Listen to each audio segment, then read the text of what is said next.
Welcome back to the channel.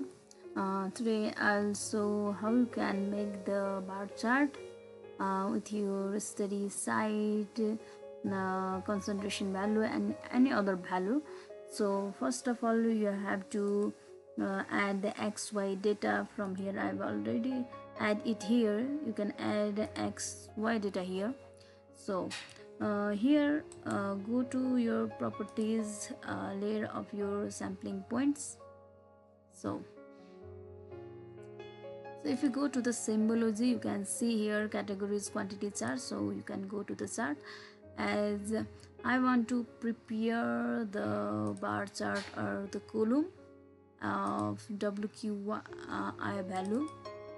So here you can put the different color as well here.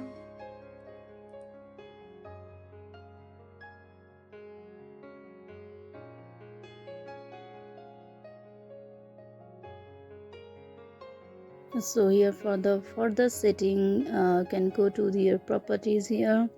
You'll see the different orientation. You can put it in the bar or column there.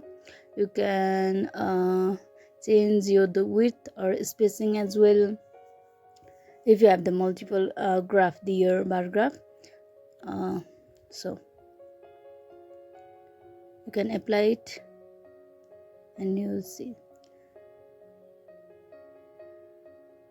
So now here you can also change it in the 3D. So you can click on the 3D there and you can change width and it will display more visual appearance will be good there. You can change with the different color as well.